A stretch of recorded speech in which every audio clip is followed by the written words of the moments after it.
Vamos a iniciar esta noche con Karl Barth y su legado teológico. ¿Quién fue Karl Barth? ¿Qué es lo que hizo? ¿Y por qué es tan importante para la teología del siglo XX? En 1914, Karl Barth vio cómo sus profesores justificaban la guerra. En 1914 se empezó la Primera Guerra Mundial. Karl Barth, desilusionado, rompió con la teología liberal que le habían enseñado sus profesores. Y entonces inició una nueva lectura de su Biblia, que dio origen a una de las revoluciones teológicas más impactantes en el siglo XX. Barth nació en 1886 y falleció en 1968. Fue un influyente teólogo del siglo XX, pionero de la teología dialéctica y neorreformada. Se opuso a la teología liberal y enfatizó la soberanía de Dios y la centralidad de Cristo en su obra. Su legado sigue vigente en la teología moderna y el diálogo entre iglesias. ¿Cuál fue su origen y formación? Barth provenía de una familia con tradición ministerial. Su padre y abuelo fueron pastores luteranos y su educación estuvo marcada por la teología. Estudió en diversas universidades alemanas y su vocación se consolidó en su juventud, influenciado por su contexto familiar y educativo. A Barth no le fue ajeno escuchar, posiblemente interdiario, diariamente, sobre teología. Sus padres, sus familiares eran teólogos y pastores. Aquí vemos a Barth y su madre, Ana Catarina. Karl Barth estudió teología en algunos de los más influyentes pensadores de su época. En Berlín tuvo clases con Adolf von Harnack, historiador del cristianismo. En Tubinga, con Adolf Schleiter, erudito del Nuevo Testamento. Y en Marburgo, con Wilhelm Hermann, quien tuvo una gran influencia en su vocación y comprensión del cristianismo. A través de Hermann, Barth se familiarizó con pensadores como Kant y Schleiermacher, a quien consideraba un gran teólogo reformado.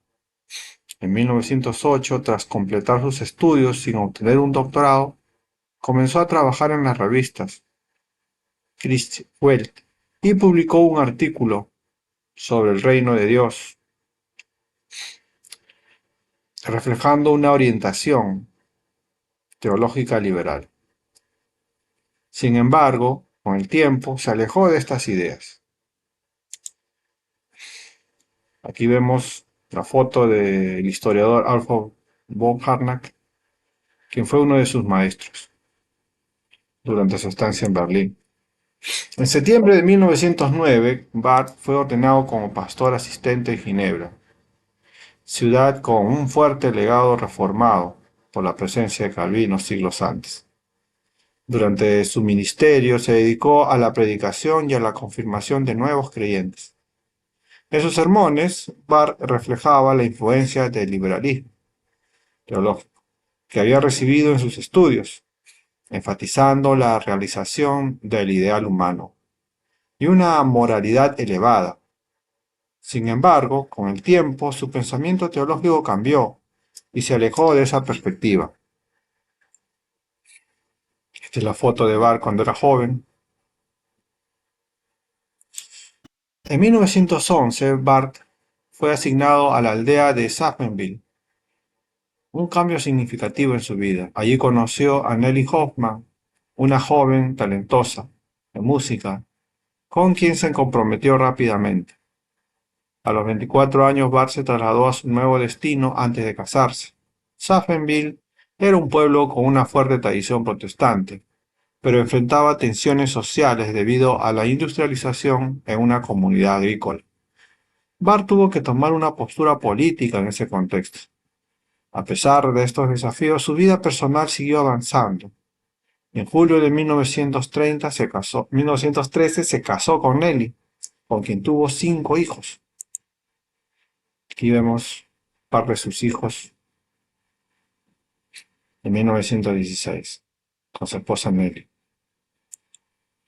Desde su llegada a Safenwijk, Barth se comprometió con la justicia social y la defensa de los trabajadores.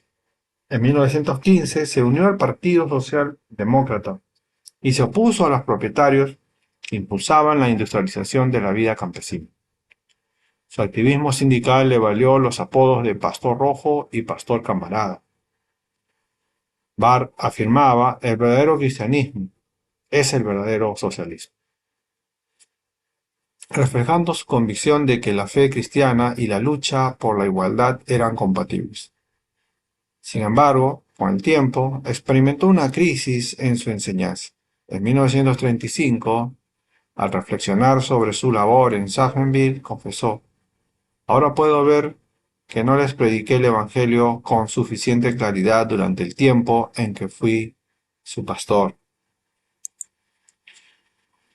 Hay una foto en 1915 donde Barth se compromete, se involucra con el Partido Socialdemócrata y se inclinó a favor de los trabajadores y en contra de los propietarios que favorecían la industrialización del campesinado. ¿Y por qué lo hacía? Bueno, hay que tomar en cuenta que en esos tiempos, en pleno desarrollo de la industrialización, de la revolución industrial, los campesinos, los trabajadores no tenían una vida digna, ¿no? Mucha gente vivía hacinada en las capitales, en las ciudades.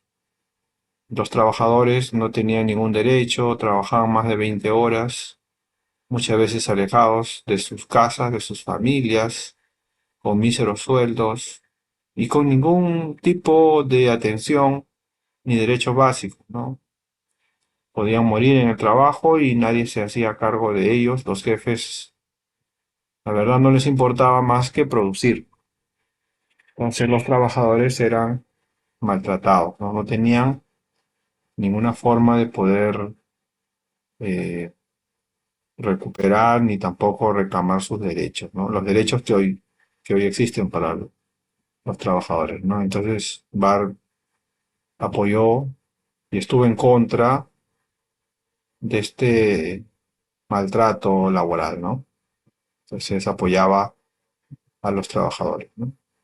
Ahora, no solamente eso causó una reacción en Barth, sino también el impacto de la guerra, ¿no? Recordemos que Barth eh, tiene un momento de su vida pastoral, ministerial, lo va a enfrentar justo en ese periodo en el que se inicia la Primera Guerra Mundial, 1914, ¿no?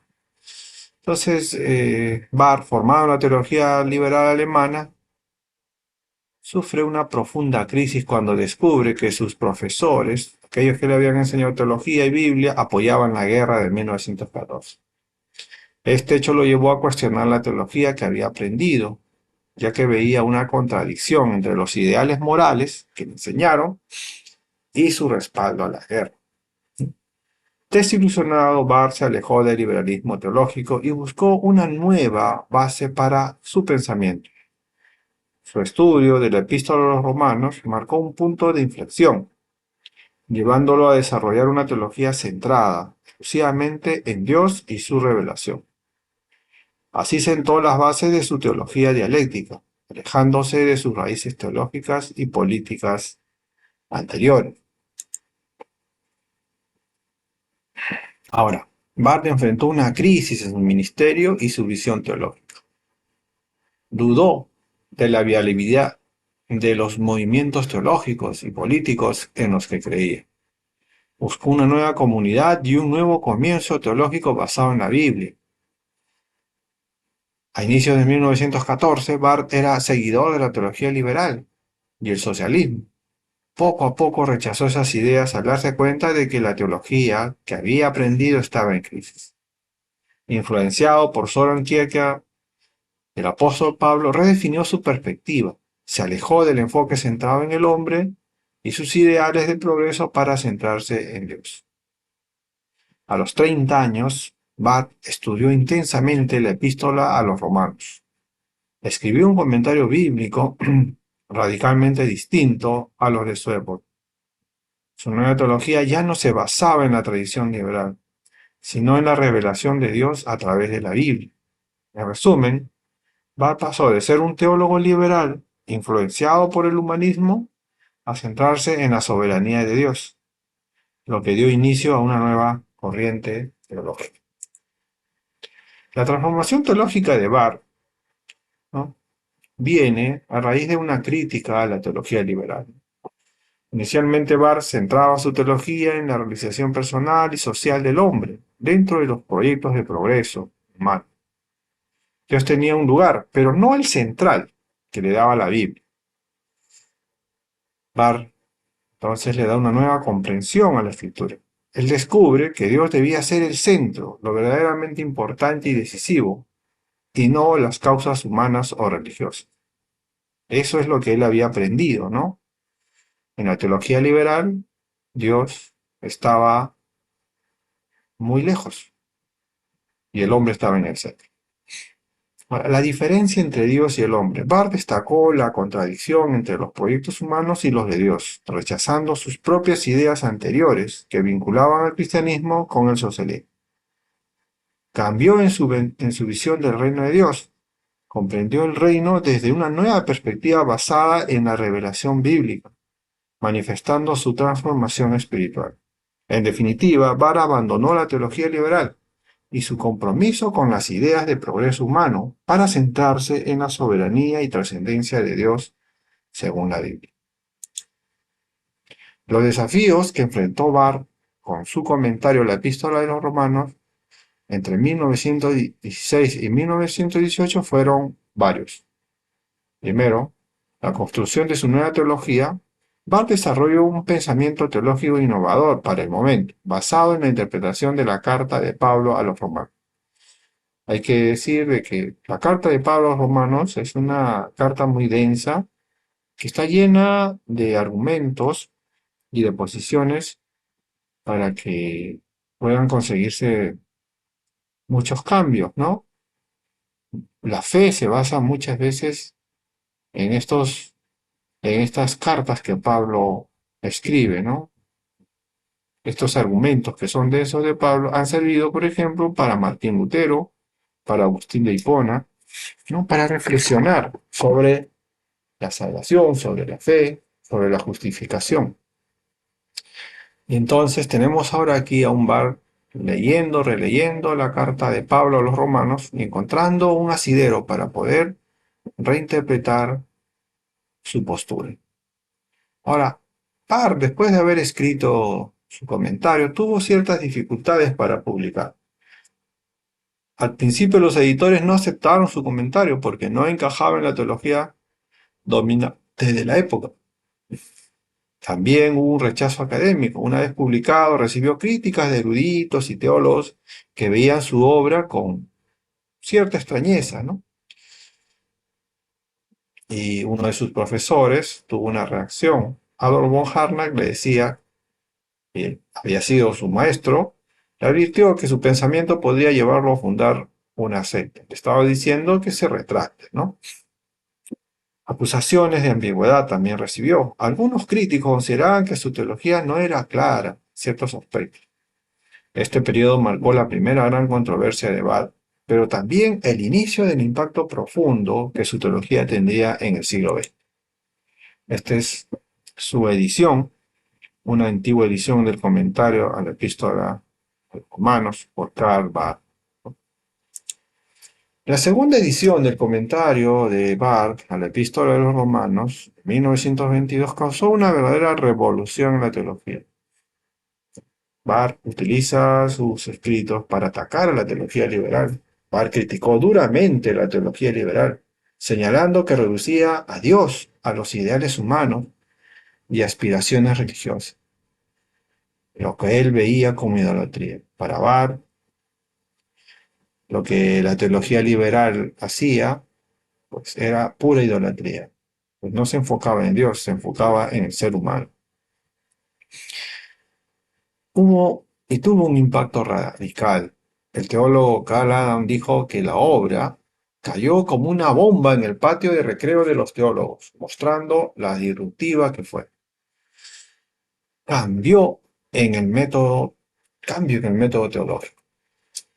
Se dejó atrás la idea de buscar a Dios en el espíritu humano y en la moral, enfocándose en la contradicción y en la crisis entre Dios y el hombre, ¿no? Surgimiento de la teología dialéctica. Nació un nuevo movimiento teológico llamado Dialectics Theology, teología dialéctica o teología de la crisis, que enfatizaba la paradoja y la distancia entre Dios y la humanidad. Este momento marcó el inicio de la gran influencia de Barth en la teología del siglo XX, la teología de la crisis. Aquí tenemos el comentario Romanos, cayó como una bomba en el patio de recreo de los teólogos desde el primer momento. Este es su comentario. Un momento clave en la vida de Barth fue cuando pasa de ser pastor a profesor universitario. En 1921, Barth dejó el pastorado para convertirse en profesor de la Universidad de Göttingen. A pesar de no tener un doctorado ni los requisitos formales, su reputación y pensamiento teológico fueron suficientes para que lo aceptaran. Hubo un sentimiento de extrañeza. Barth se sintió como un gitano errante, porque su formación no seguía los estándares académicos tradicionales.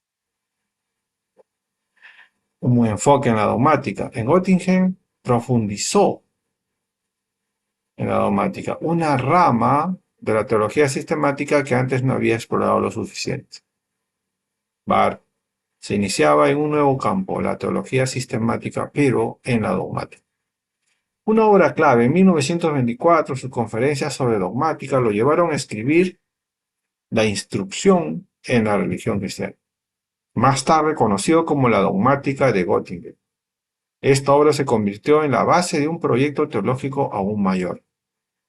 Aquí se ve cómo Barth pasó de ser un teólogo rebelde a un académico influyente que transformaría la teología del siglo XX. La relación entre Karl Barth y Charlotte von Kirchbaum. Este es uno de los momentos más polémicos en la vida de Barth, ¿no? Una teóloga y enfermera que colaboró estrechamente con él. En 1924, Barth conoció a Charlotte en Zúrich. Pronto se convirtió en su asistente en temas editoriales y teológicos. Estableció una relación polémica. Barth no ocultó su cercanía con Charlotte, lo que generó críticas tanto en su círculo teológico como en su entorno personal. En 1929, Barth experimentó unas tensiones justo por esta relación en su matrimonio. Charlotte se mudó a la casa de Barth junto con su esposa Nelly. Sin embargo, la relación entre Barth y Charlotte ya era un tema delicado desde 1925, cuando los tres celebraron Año Nuevo juntos en Göttingen. En 1926, Barth le escribió a Charlotte expresando su lucha interna por su amor hacia ella. Charlotte le confesó que lo amaba más de lo que podía comprender. Barth le respondió que si él fuera soltero, la historia sería diferente. Pero su matrimonio ya tenía muchas dificultades y esa nueva situación solo añadía tensión. En general, este episodio muestra el dilema personal y ético de Barth, quien enfrentó un conflicto entre su matrimonio y su amor con Charlotte, lo que afectó tanto su vida ministerial como académica. Ahora bien, aquí en este dilema y en esta situación muy particular de Barth, se puede observar que las personas, aun siendo teólogos, gente que puede analizar la Biblia y puede dialogar, meditar, reflexionar, están expuestas a este tipo de situaciones. Y cuando los teólogos, pastores, concesionan sus principios, Entonces, pueden estar entrando en un campo en donde la claridad de su reflexión y su aporte no sea tan preciso quizás. Si bien es cierto, todos enfrentamos situaciones difíciles y polémicas, creo que la honestidad del, del creyente está en justamente darse cuenta de esto, arrepentirse de ello y entonces volver a la senda, ¿no? Volver al camino. Pero no convivir con ello, no naturalizarlo. Entonces aquí lo que vemos en Bar es que Bar, más allá de arrepentirse de este error, lo naturaliza, ¿no? Y entonces qué difícil habrá sido más para Nelly, ¿no? La esposa de Bar. Qué situación tan difícil para ella, para su hogar, ¿no? Vivir con la amante. Esto sí es muy profundo, muy polémico y muy triste, ¿no? Aquí vemos a Nelly y a Charlotte.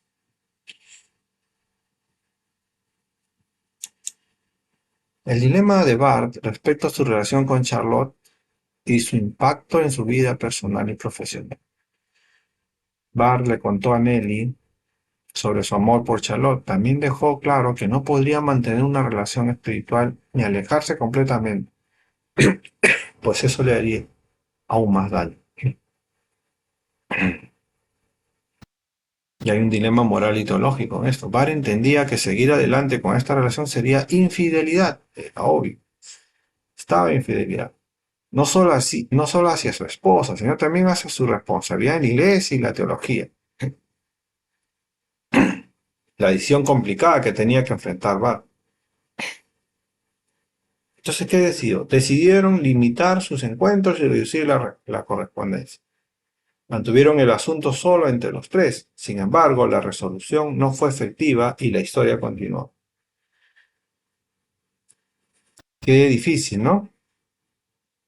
Esa convivencia nada convencional, ¿no? Desde 1929, Charlotte, Carl y Nelly vivieron juntos en la misma casa durante 35 años. Juntos, junto con los hijos del matrimonio Bart. Eso debió haber sido muy duro para Nelly, ¿no? Para el hogar, para los hijos, ¿no? No sé qué tanto pudo haber sido para Charlotte, pero creo que ahí debe haber un grado, no sé, una mujer, ¿cómo viviría eso, no? Yo creo que debe ser muy humillante, ¿no? Muy humillante. Bueno, en esa convivencia se generaron tensiones extremas, como lo testifica Everett Bush, un amigo de Bart. La imagen pública de Bart se vio afectada significativamente debido a esta situación. Este episodio resalta el conflicto entre la vida privada y la ética de una figura influyente en la teología del siglo XX. Qué difícil, qué situación más triste, más dramática, poco digna, efectivamente sin ética alguna. Qué difícil, ¿no? Ahora, la etapa académica de Bart entre 1925 y 1935. En ese periodo, Bart, entre 1925 y 1930, fue profesor de la Universidad de Münster, donde recibió un doctorado. Enseñó teología, dogmática y estudios del Nuevo Testamento. En 1930 al 35 fue profesor de teología sistemática en la Universidad de Bonn. Sus clases eran muy populares, con salones llenos de estudiantes. Durante este periodo comenzó a escribir la Dogmática Eclesial, que es considerada una de las obras más importantes de la teología cristiana. Tiene más de 9000 páginas, aunque no la terminó. En este tiempo recibió múltiples premios y distinciones universitarias. Este periodo consolidó a Barth como una figura central en la teología del siglo XX. Aquí vemos una foto de Barth y Charlotte. Foto cómplice, ¿no? Ahora bien, Barth en 1933 se opuso frontalmente al nazismo. El nazismo ya estaba en el poder. Recordemos que el nazismo es ese movimiento iniciado por Adolf Hitler, ¿no? Quien escribiera su obra Mein Kampf, mi lucha, en donde él ahí cuenta sus situaciones, sus vivencias, y cómo él abraza este sentimiento, ese deseo de volver o devolverle a Alemania un lugar de importancia, ¿no? Barth rechazaba esta influencia y también rechazaba el nazismo en en toda su magnificencia, ¿no? Recordemos que este es el tiempo en que Adolf Hitler se hacía del poder, ¿no? Acababa con la República de Weimar e iniciaba su legado, su periodo más negro, el periodo más negro de la historia, ¿no? Adolf Hitler iniciaba ya la antesala de lo que sería luego la Segunda Guerra Mundial, con las intenciones expansionistas de Alemania. Barr se negó a comenzar sus clases en Bonn al estilo hitleriano, ¿no? Entonces este modelo, este gobierno, el Tercer Reich, obligaba a que todo el estamento de la nación estuviera dominado por el nazismo. Entonces, Barth se negó y, y fue frontal. Fundó una revista teológica con su amigo Turneisten llamada Existencia Teológica. Y en esta revista escribieron contra el nazismo y defendieron la independencia de la iglesia frente al poder político. Entonces, Barth en esa revista escribía, ¿no? Y criticaba al nazismo.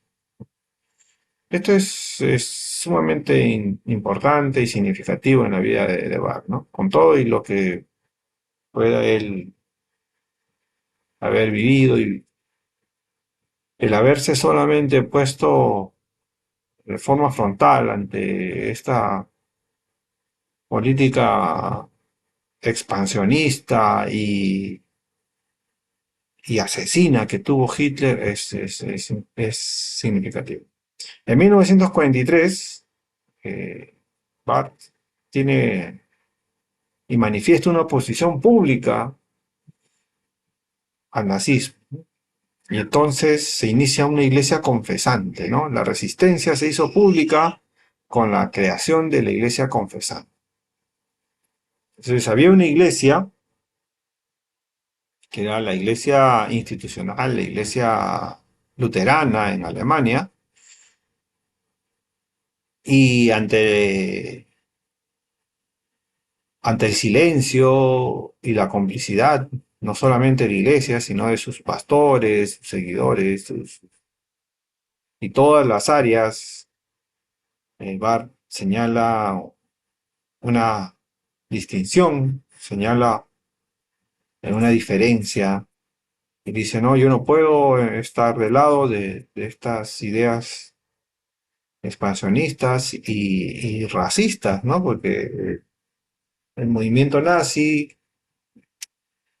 eh, se señalaba como principal objetivo eliminar cualquier otra genética que no sea la raza aria, ¿no? Entonces, para ello, para Hitler, los arios eran los llamados a gobernar el mundo.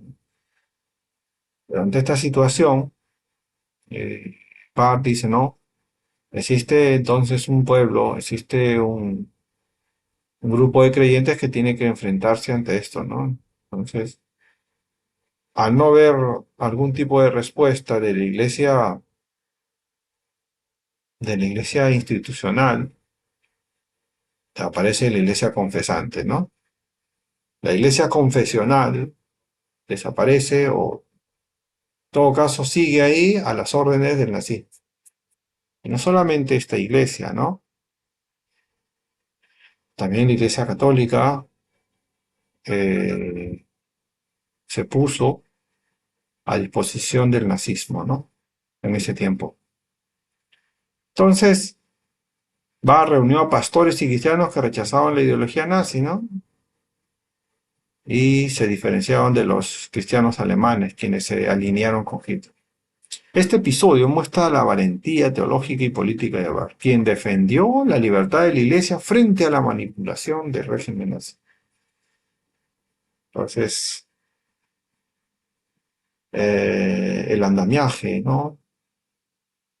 Nazi ya empezaba a incursionar en todas las áreas, ¿no? Y la Iglesia no se salvaba, ¿no? La empresa nazi no escatimaba en controlar todo.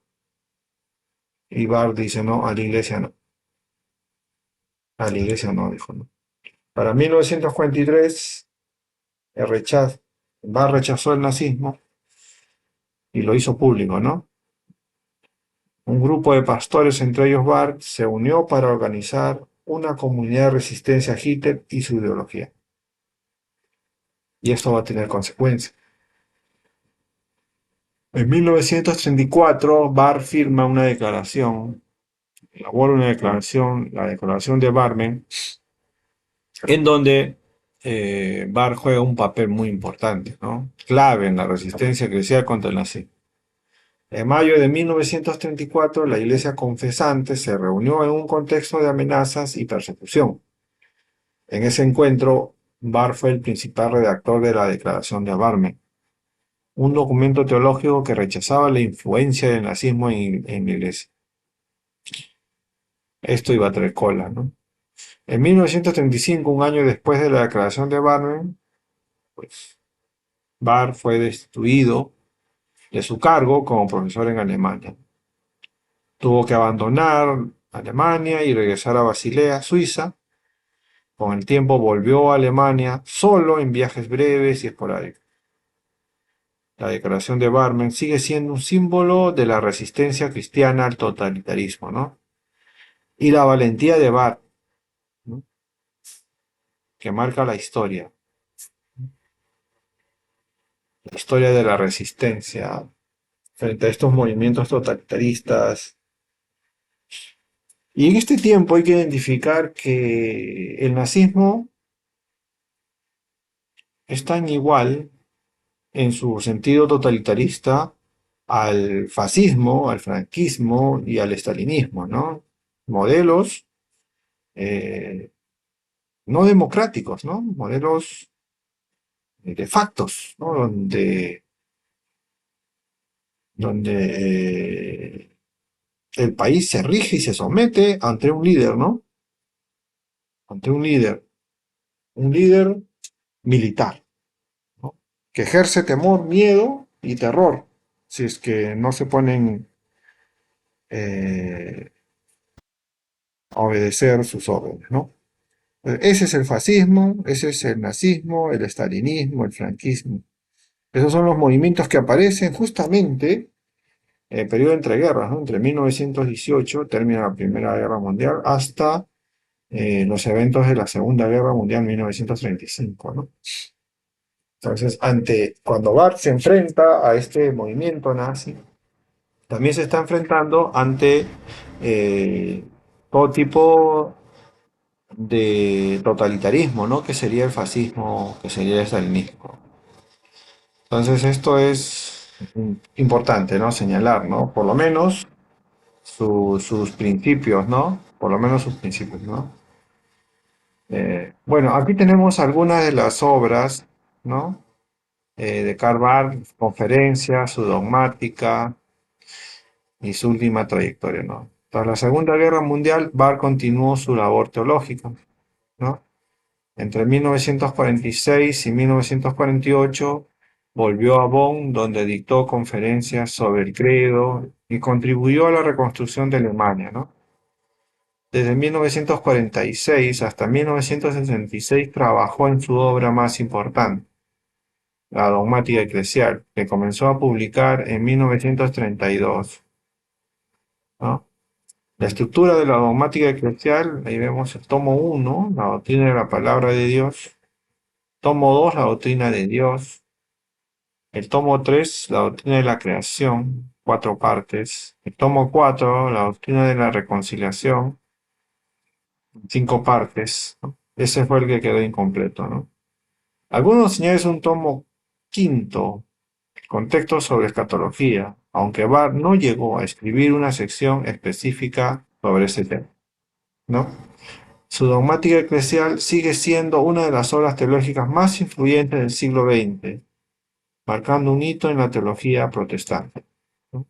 Aquí vemos una foto donde están una repisa entera de la dogmática eclesial de Barth, ¿no? Donde él trabaja la doctrina de Dios, la doctrina de la tierra, de la creación, ¿no? La doctrina de la reconciliación. Entonces, la obra basta de Barth, ¿no? Participó también activamente en el Consejo Mundial de Iglesias, siendo una figura clave en sus primeras reuniones. En 1948, en Ámsterdam, fue invitado a la primera reunión del Consejo Mundial de Iglesias, donde pronunció un discurso inaugural junto a Charles Dodd. Su tema fue el desorden humano y el designio de Dios, donde enfatizaba que los planes humanos fracasan sin el consentimiento del designio divino. En su discurso advirtió: debemos abandonar todo pensamiento de que el cuidado de la iglesia, el cuidado del mundo es nuestro cuidado. Esta es la raíz de todo desorden humano, la terrible, impía y ridícula opinión de que el hombre es el Atlas que está destinado a soportar la cúpula del cielo sobre sus hombros. Ese es el Barth que critica la teología liberal, ¿no? Que establece que el ser humano puede llegar a construir una sociedad, ¿no? Una sociedad igualitaria, una sociedad próspera. Barth dice: no, el hombre tiene que abandonar eso, ¿no? Porque eso es producto de pensar de que el hombre tiene las soluciones, lo cual la historia misma señala que no es el fin, ¿no? Entonces, eh, ahí vemos a Barth total, un total desplante en la teología liberal. En 1954, en Evanston, participó nuevamente en el Consejo Mundial de Iglesias, mientras continuaba su trabajo en la dogmática eclesial. Estas intervenciones consolidaron a Barth como una de las voces teológicas más influyentes del siglo XX, advirtiendo sobre la arrogancia humana y la necesidad de reconocer la soberanía de Dios. Barth decía, pues, siguen pensando que el hombre va a solucionar los problemas del mundo, están pensando erróneamente, ¿no? En sus últimos años, Barth vivió con intensidad a pesar de sus dolencias. En 1941 sufrió la pérdida de su hijo Matías, quien estudiaba teología y falleció en un accidente de escalada. En 1965, con 79 años y diabetes, expresó: me siento como un viejo abeto desgastado, marchito por el sol, la lluvia, el viento y ocasionalmente golpeado por un rayo, pero todavía en pie en el mismo lugar, ¿no? En sus últimos años se volvió un hombre gozador de la vida, apreciando los pequeños detalles que la gente suele ignorar. Su fallecimiento ocurrió el 9 de diciembre de 1968, de manera tranquila mientras dormía, después de haber escrito el contenido de una conferencia ese mismo día. El teólogo David L. Muller describió su pérdida con estas palabras. Con su muerte, la Iglesia cristiana perdió a uno de sus maestros más eruditos, pintorescos y devotos. ¿Cuál es la relevancia de Barth, que ha perdurado en el tiempo de manera poco común entre los teólogos? Su pensamiento sigue siendo objeto de análisis, tanto positivos como negativos, en distintas tradiciones del cristianismo. Su influencia es amplia, llegando de manera directa o indirecta a toda la cristiandad. Su obra representa un legado de erudición, contemplación y contextualización de la teología. Se le considera un pensador cristiano central, a la altura de figuras como Agustín, Aquino, Lutero, Calvino, Schleiermacher y Barth. Conclusión: Karl Barth es una figura clave en la teología y su obra es esencial para quienes estudian este campo.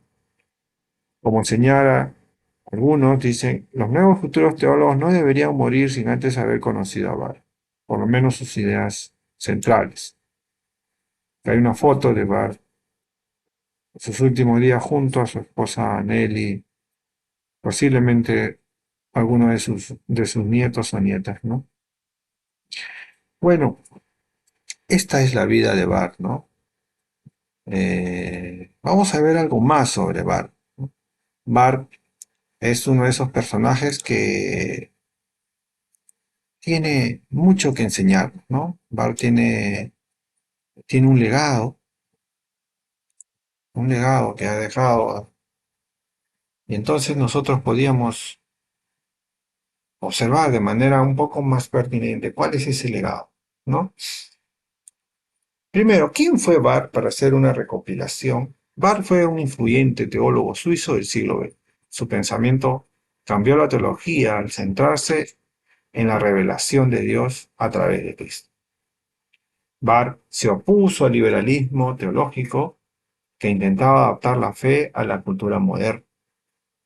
Entonces, recordemos que Barth va a tener un cambio, un desencantamiento de la teología liberal en 1914, ¿no? Cuando los teólogos que le habían enseñado, entre ellos tenemos a Harnack, Heidegger también es otro de los que conoció y también influyó en Barth. Entonces, Barth va a ver de que muchos de ellos, liberales, abrazaban la guerra como un propósito, como un objetivo. Esto a Barth no le gustó y entonces se decepcionó totalmente de la teología liberal. Abandonó sus principios, abandonó su creencia, sus argumentos sobre, por ejemplo, el movimiento socialdemócrata, ¿no? Abandona, entonces ya no se siente a gusto y empieza a releer nuevamente la Biblia y su postura. Entonces, ¿cuáles son las principales ideas de Karl Barth? Karl Barth defendió la soberanía de Dios y la centralidad de Cristo. Sus ideas marcaron la teología contemporánea. Algunos de sus conceptos clave incluyen: Dios es completamente libre y no limitado por el pensamiento humano. Él es uno de los que propone que Dios es totalmente libre, es totalmente ajeno. Es imposible comprender a Dios, así nos dice Barth. El hombre se encuentra muy limitado. El hombre no puede comprender a Dios. Lo comprende por medio de Jesús. Es porque Dios lo quiere así. Pero el hombre de por sí, con su propio esfuerzo y su propia naturalidad, no podría eso. En este sentido, le quita al hombre toda posibilidad de acercamiento a Dios y destruye de un solo corte la teología natural de la Iglesia Católica. La imposibilidad de Dios, la posibilidad del hombre en conocer a Dios. Entonces, eso es lo que a la Iglesia Católica, por ejemplo, no le ha gustado. La Biblia tiene autoridad sobre cualquier ideología y filosofía. Barth vuelve a tomar el punto de la Biblia, la revelación, como autoritaria, ¿no? Entonces, es la Biblia sobre cualquier ideología o filosofía. Esto pareciera enteramente evangélico, ¿no? Y ciertamente Barr hace ese esfuerzo de devolverle la autoridad a la Biblia, ¿no? La teología liberal no lo consideraba así. Bien, Jesús es el centro de la fe y la revelación divina. Este es otro punto importante, ¿no? El cristocentrismo en Barr, ¿no? Jesús es el camino que lleva a conocer a Dios. La iglesia debe someterse o mantenerse firme en su misión, sin depender de las tendencias sociales, ¿no? La gran diferencia con el pensamiento liberal que señalaba, ¿no? Que la iglesia puede construir el reino de Dios aquí en la tierra, ¿no? Atendiendo a los necesitados, etcétera, etcétera, ¿no? Cosa que después abandona, ¿no? El mismo teólogo liberal, ¿no? Abrazando otro tipo de premisas, ¿no? Barr dice, Dios es completamente libre. Barr enfatiza que Dios no está condicionado por la razón humana o la naturaleza. Con esto nos dice Barr de que conocer a Dios no es ejercicio mental, o sea, no es que tú, haciendo el mayor esfuerzo, desvelándote, podrás conocer a Dios. Tampoco tiene que ver con la naturaleza, o sea, nosotros no podemos de por sí.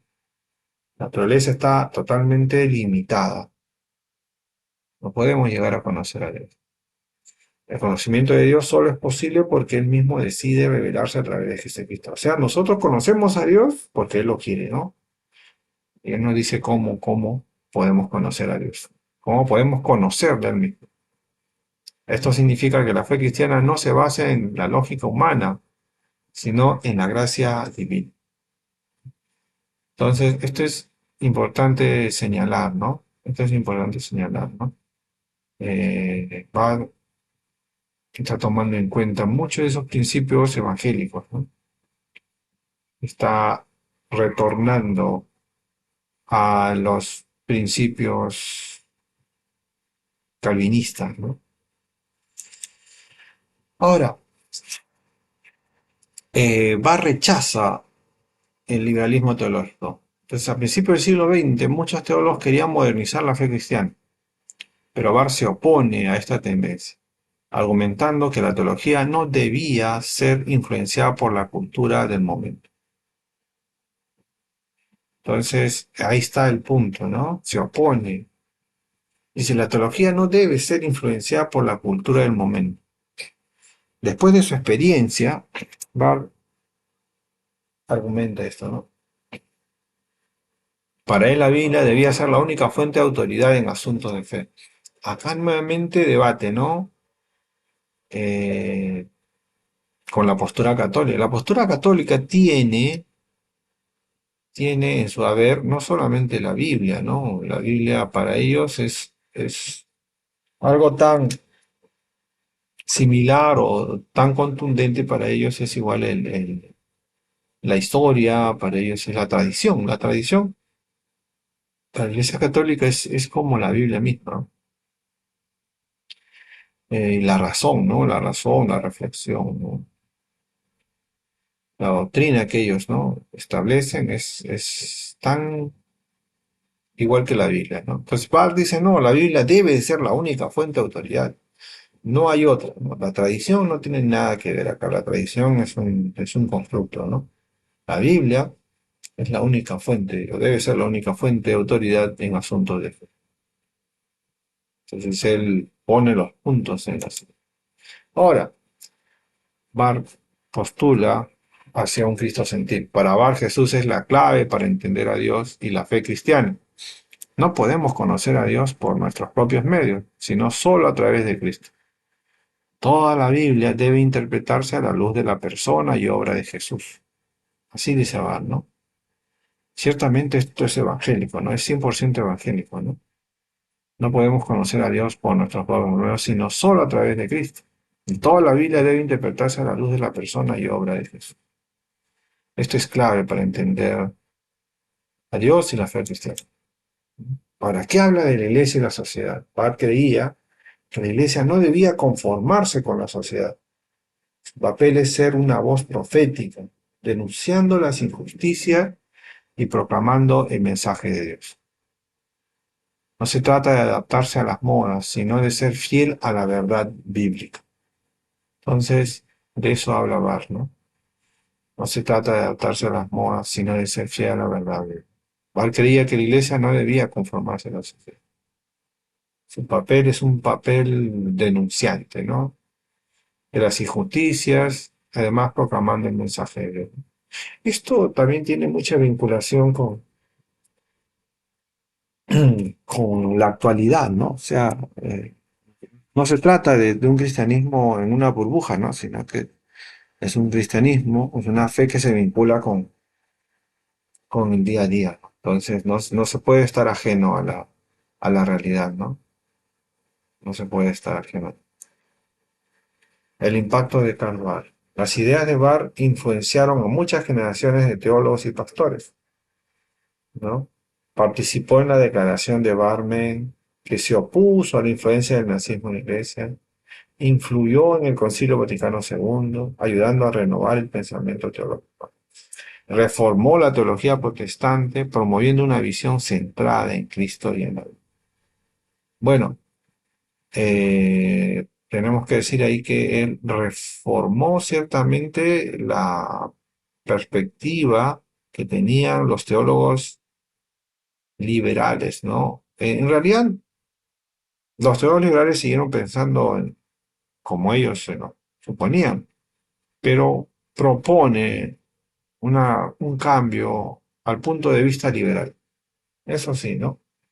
Porque para el tiempo en que va a desarrollar todos estos fundamentos, todo este pensamiento, la iglesia seguía siendo la iglesia con diferentes puntos de vista, ¿no? Entonces no es que una iglesia cambia de un momento a otro su punto de vista, no, es la VAR que cambia y eh, con una visión clara y también apuntando hacia los teólogos liberales, ¿no? Entonces, ese es el punto.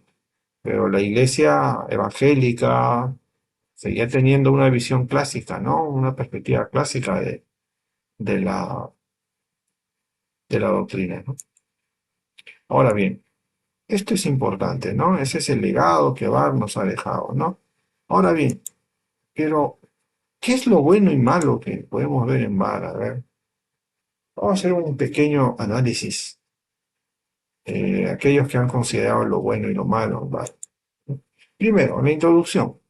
Barr fue una de esas figuras, ya lo sabemos, del siglo XX, una figura influyente, un teólogo influyente. Su pensamiento trajo cambios significativos, pero también críticas, ¿no? Vamos a ver algunos cambios positivos, algunos cambios, algo negativo también, ¿no? Lo bueno de Barr es que reafirma la soberanía de Dios en la teología, ¿no? Resalta la importancia de Cristo como centro de la fe, ¿no? Él se opone al nazismo y defiende una iglesia independiente, ¿no? Influye en la renovación de la teología en el siglo XX. No sé qué tanto haya influido, pero sí se le señala de que va a poner ciertos parámetros, ¿no? Yo creo que su lectura va más hacia esa teología académica, liberal, ¿no? Y creo que por ahí recoge, ¿no? Eh, y esos puntos que él plantea no son puntos ajenos, esos puntos ya estaban planteados, ¿no? Lo que él está haciendo es volver a retomar una perspectiva que ya estaba vigente y presente y se ha mantenido, ¿no? Era la teología clásica, no conservadora.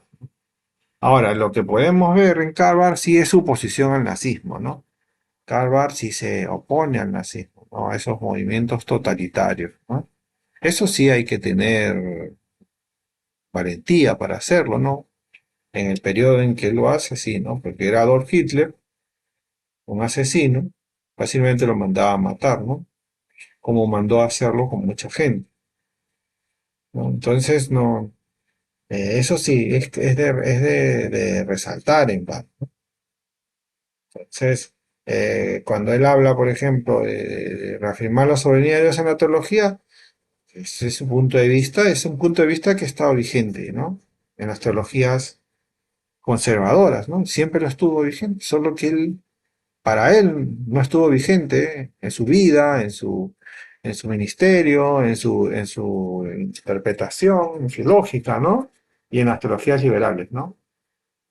Entonces él hace un esfuerzo, resalta la importancia que esto, como centro de la fe, eso también es el periodo de la Reforma y desde tiempos anteriores, esa, esa interpretación y esa forma de ver estaba vigente, ¿no? Entonces, hay cosas que sí se le puede, ¿no?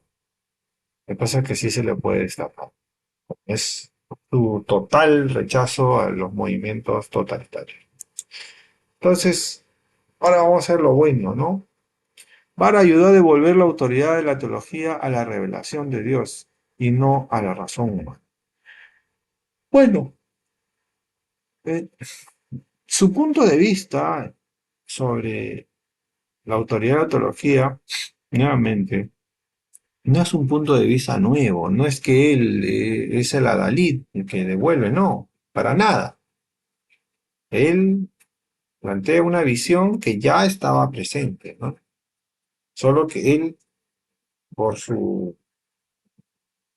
por ser conocido, por ser un teólogo que se movía en otros medios, posiblemente haya encontrado otros espacios, ¿no? Como por ejemplo el enfrentarse a los teólogos liberales. Entonces, o al ser ubicado dentro de la teología católica, ¿no? Ser leído, ¿no? Entonces, eso sí, ¿no? Eh, pero, ¿en qué momento se fue la autoridad de la teología a la revelación? ¿En qué momento la revelación dejó de ser importante para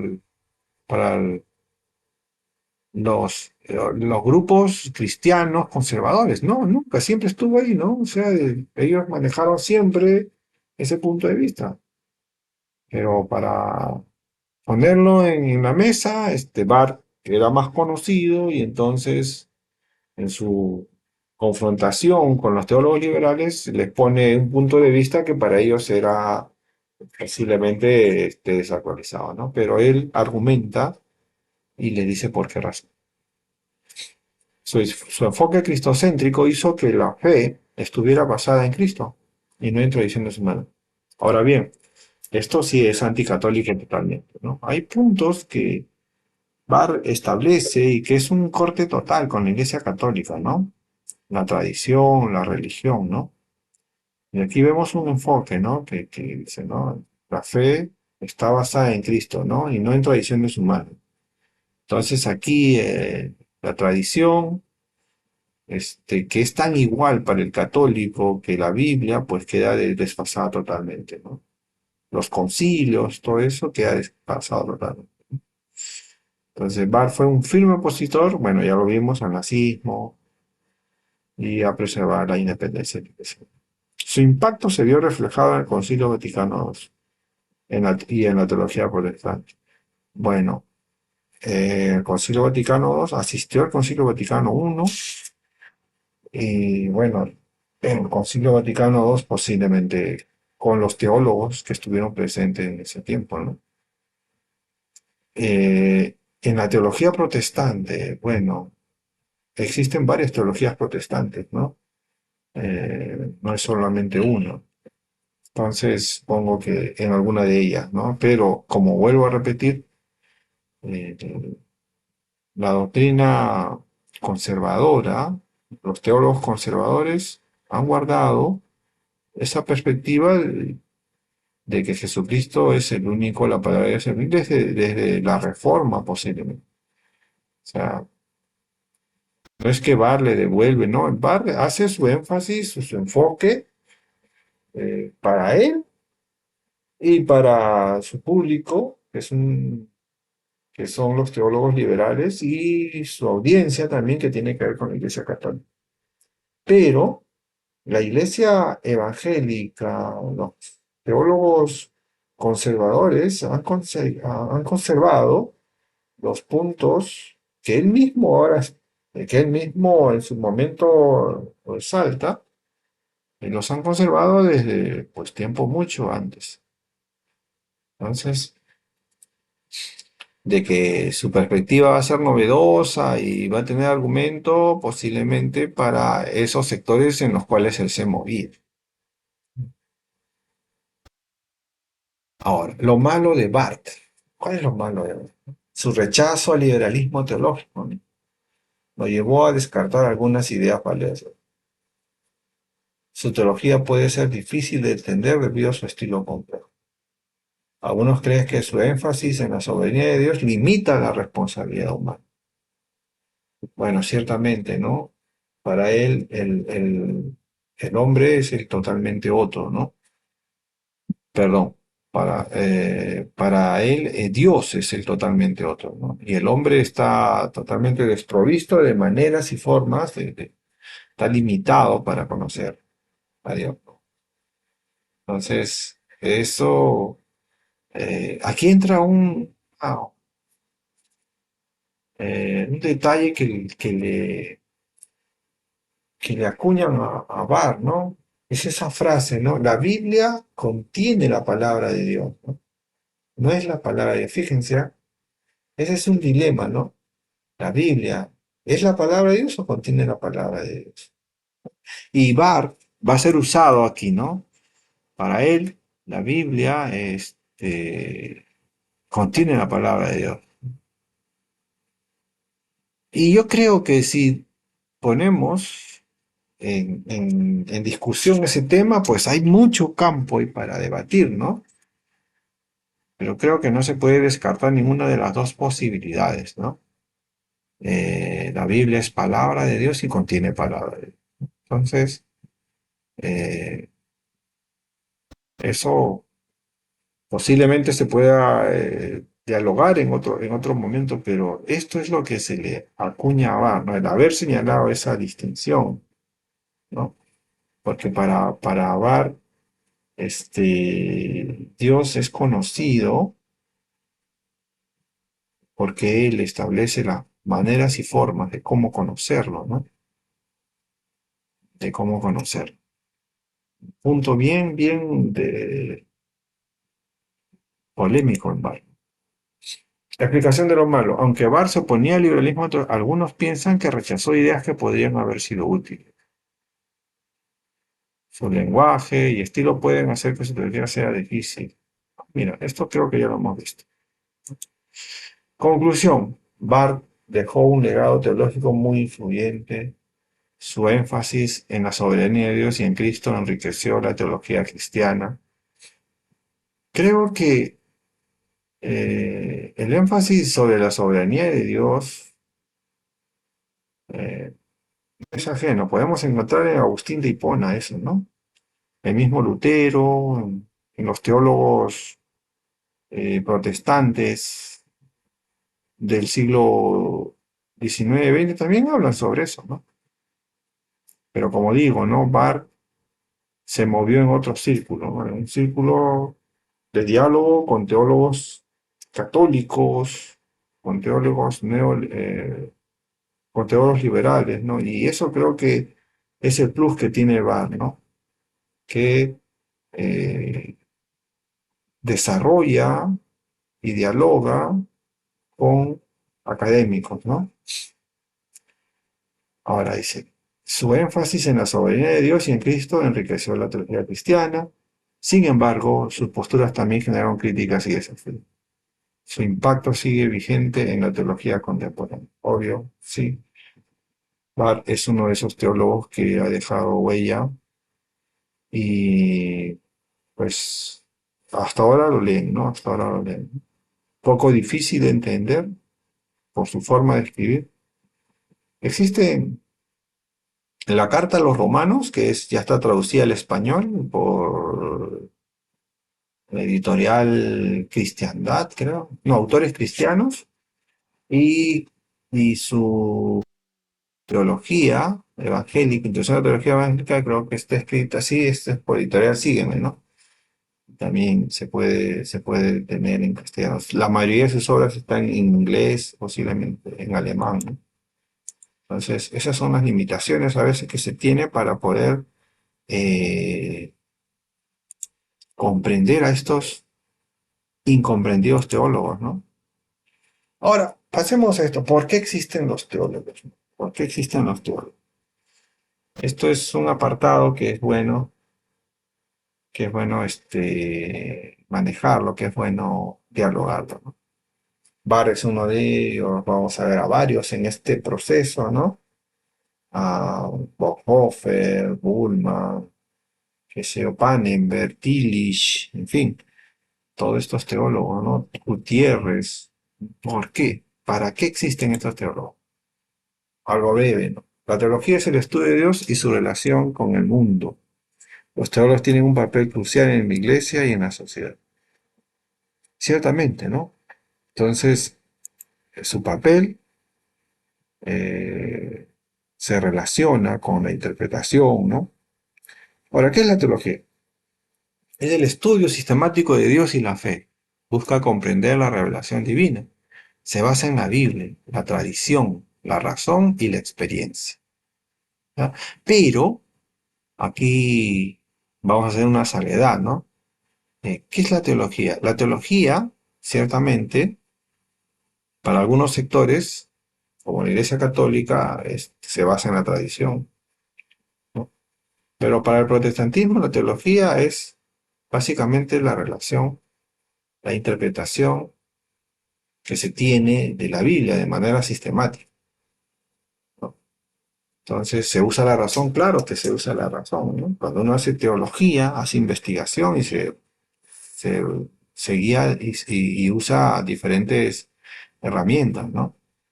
No hacemos teología desde solamente la Biblia, ¿no?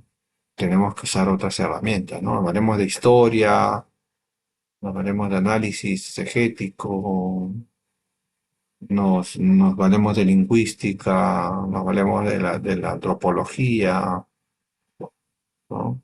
De la cultura, el análisis de la cultura, en fin. Nos valemos de muchas herramientas, ¿no?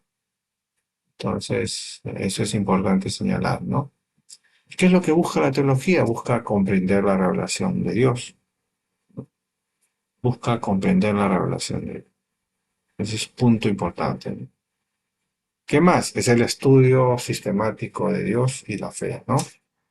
Claro, o sea, no es que nosotros colocamos a Dios en un frasco y tratamos de investigarlo, es imposible, no se puede hacer eso, pero sí utilizamos la Biblia para poder conocer a este Dios que se revela a sí mismo, ¿no? Nosotros hacemos ese trabajo de interpretar, de conocer y también dar a entender, ¿no? Porque ese es el trabajo del teólogo, ¿no? Ahora, los teólogos no necesitan un cartón, ¿no? En el momento que interpretan el texto bíblico y son meticulosos o tienen alguna disciplina o son disciplinados en todo caso, pues ya están haciendo teología, ¿no? Teología. Entonces, un pastor es un teólogo, un maestro es un teólogo, un predicador es un teólogo, ¿no?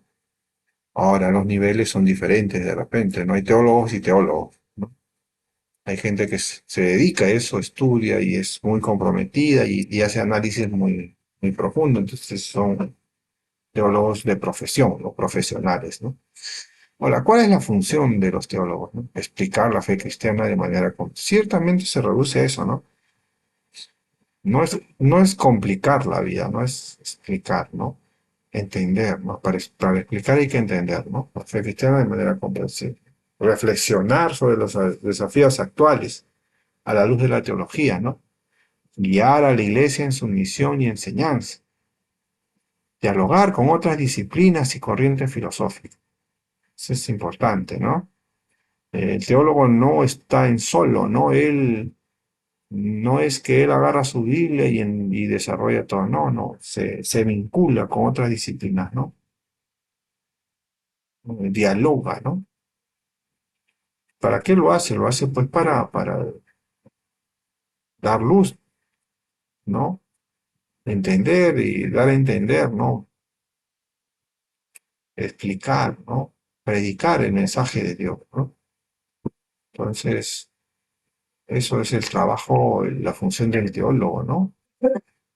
Tiene que ver con su fe, tiene que ver con su identidad, tiene que ver con la temporalidad también.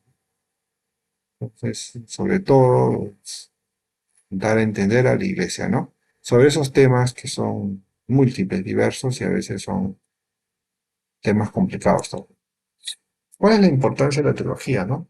Bueno, la teología ayuda a fundamentar la fe en un pensamiento sólido, ¿no? Evita interpretaciones erróneas de la doctrina cristiana, ¿no? Y responde a preguntas existenciales y morales, ¿no? Fomenta el diálogo entre la fe y la cultura. Ciertamente, ¿no? Es importante, ¿no? Es importante. Imagínense, ¿no? Que no hubieran teólogos en la iglesia, ¿no? Entonces no tendría casi argumentación, solidez a veces las prédicas, ¿no? El teólogo es aquel que empieza a conjugar los momentos, a descifrar y a relacionar, ¿no? A darle la interpretación de vida, ¿no? Ayuda, de cierta forma, utilizando la palabra de Dios, a fundamentar la fe, ¿no? Y también su tarea es detectar los errores, ¿no? Detectar las herejías, ¿no? Las malas interpretaciones, ¿no? Para eso se vale de la historia de la doctrina bíblica, la doctrina cristiana, ¿no? Y también, pues, responde a preguntas existenciales y morales, ¿no? A dilemas, ¿no? Dilemas de nuestro tiempo. La teología también fomenta el diálogo, ¿no? Fomenta el diálogo entre el quehacer teológico bíblico y las otras eh, áreas de la humanidad, la cultura, la familia, entre otras cosas, ¿no? Entonces la teología también es vinculante, ¿no? Se relaciona, se asocia, ¿no? ¿Cuáles son los desafíos que enfrentan los teólogos, no?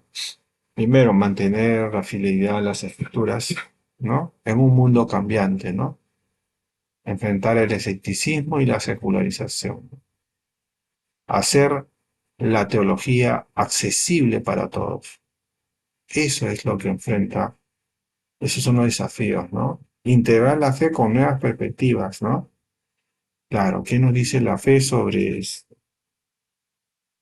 A ver, la fe nos habla, la Biblia nos habla sobre las señales del fin del mundo, ¿no?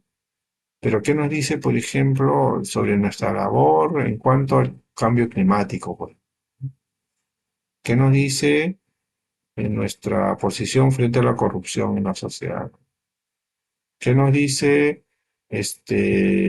sobre la educación, ¿no? Y los valores? En fin, todas esas cosas, ¿no? Los teólogos tienen ese trabajo, ¿no? La Biblia nos enseña, pero no nos dice directamente, ¿no? Entonces el teólogo tiene que encontrar los argumentos y elementos, sacar los principios y con eso establecer un diálogo, ¿no? Entonces, eso es hacer teología accesible, no solamente para que la gente lo entienda, sino para eh, que los diferentes asuntos y temas de la sociedad puedan ser de alguna manera resueltos o entendidos dentro también del pensar cristiano, ¿no? Enfrentar el escepticismo y la secularización. Hay un gran desafío, ¿no? Eh, tenemos que dar razón, ¿no? Se tiene que dar razón de la fe, ¿no? Entonces, ¿cómo combatir o cómo dialogar con los escépticos, ¿no? Con los que no creen, ¿no? Bueno, ahí están los argumentos, ¿no? Y la secularización, ¿no? O sea, ese punto de vista que desacraliza todo, ¿no? Entonces, la escritura ayuda.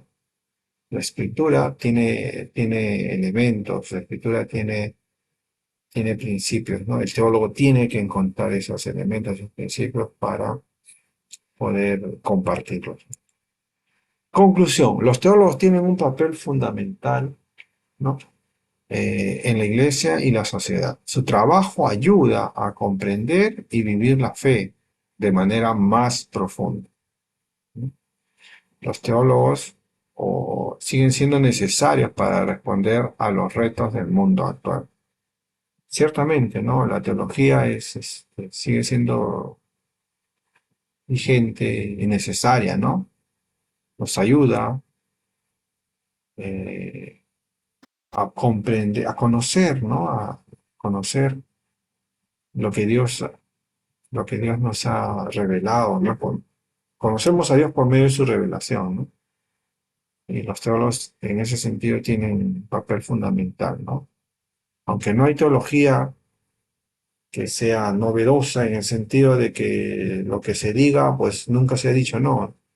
La historia está llena de volúmenes de teología, ¿no? Volúmenes y volúmenes, ¿no? El siglo I son algo de 2000 años, lleno de volúmenes, ¿no? Y se nutre, ¿no? El teólogo se nutre de eso, ¿no? Se nutre y aprende, ¿no? Y con ese bagaje enseña en la iglesia, ¿no? Con ese bagaje da a entender, ¿no? Que otros ya han analizado y han teologizado, ¿no? Y tiene resultados eso. Entonces, esa es la labor, básicamente, ¿no? A eso se enfrentan los teólogos, ¿no? Y muchas corrientes teológicas contemporáneas salen justamente de esto, ¿no? Eh, Desde un punto de vista a veces acertado, no tan acertado, y a veces demasiado polémico, ¿no? Entonces, los dos habiendo visto esto y conociendo, vamos a conocer un poquito más sobre las obras de Barthes. Ahí vamos a ver un poquito de esto, ¿no? Qué tan importante y qué es lo que podemos observar en estas, ¿no? Por ejemplo, acá tenemos por ejemplo, aquí les voy a mostrar, miren, esto es la carta a los romanos. Esta es una de las obras, este es el comentario de Barthes sobre la carta de los romanos, ¿no? Entonces hay una edición, esta es la Biblioteca de Autores Cristianos, y en su portada dice, ¿no? De Karl Barth puede decirse que fue el Santo Tomás de la teología protestante, pues logró elaborar una amplia sistematización, una especie de suma teológica del pensamiento de la Reforma en su globalidad. Dice. Buen conocedor de la teología luterana y calvinista, supo realizar una gran síntesis, no exenta de un talante crítico, con interesantes aportaciones nuevas que hacen que su teología sobrepase a veces las fronteras confesionales del protestantismo. Este comentario a la Carta de Romanos constituye el punto radical de ruptura entre la teología del siglo XIX y la del siglo XX, en contraposición a su postura inicial tendente a la identificación entre socialismo y reino de Dios. Fíjese. Barth descubre ahora que la Biblia, más que de nuestra relación con la divinidad, propio de la religión o la ética, ¿no? Habla de la relación de Dios con nosotros, del reino de Dios, que no es reductible a un movimiento político o económico, ni siquiera a la religión o religiosidad como hecho humano.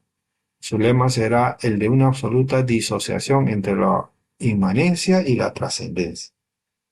El mundo y Dios es Dios, tesis que se materializará en esta obra. Y hay un breve resumen sobre su nacimiento y también habla, ¿no? Desde 1935 hasta su jubilación en 1962 fue un hombre de gran talante ecuménico. Fue invitado a dar unas conferencias en Roma al acabar el Concilio Vaticano II. Ciertamente él mantuvo su diálogo con el sector católico, ¿no? Barth. Y aquí tenemos, ¿no? La traducción de Abelardo Martínez de la Pera. Interesante, ¿no? Y acá está, mira, el contenido del comentario romano, la teología de la crisis, el grupo de la teología dialéctica, el periodo de la transición, el combate de la fe, dice, ¿no? El desarrollo teológico, el cristianismo radical. Esto es una introducción, ¿no?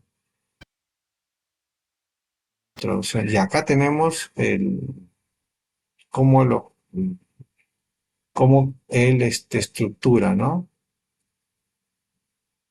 Cómo estructura el libro, ¿no? De manera, siguiendo los capítulos, ¿no?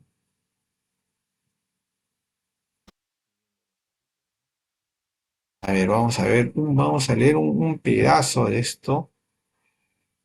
A ver, dice acá, por ejemplo, ¿no? Acá, eh, fe es un milagro, la fe es un comienzo, la fe es creación, utilidad de de la ley, Jesús, ¿no? Después vamos a abordar, a ver, dice acá los desahogos. El autor, desahogos personales. Vamos a ver un poquito sobre la esperanza de la iglesia, la unidad de Dios, página 463. A ver, ¿cuál es la esperanza de la iglesia? Acá está. A ver, acá, 1232.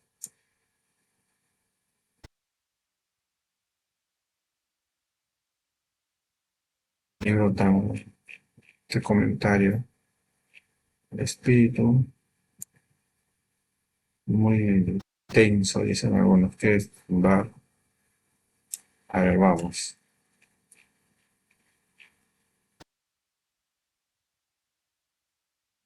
Escrito va sobre escatología, pero creo que en el comentario de Romanos podemos encontrar algo. Por ejemplo, ¿no?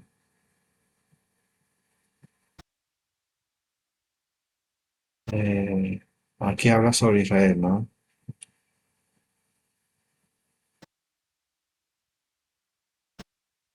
Vamos a ver un poquito sobre la esperanza de la iglesia. Dice, ¿no?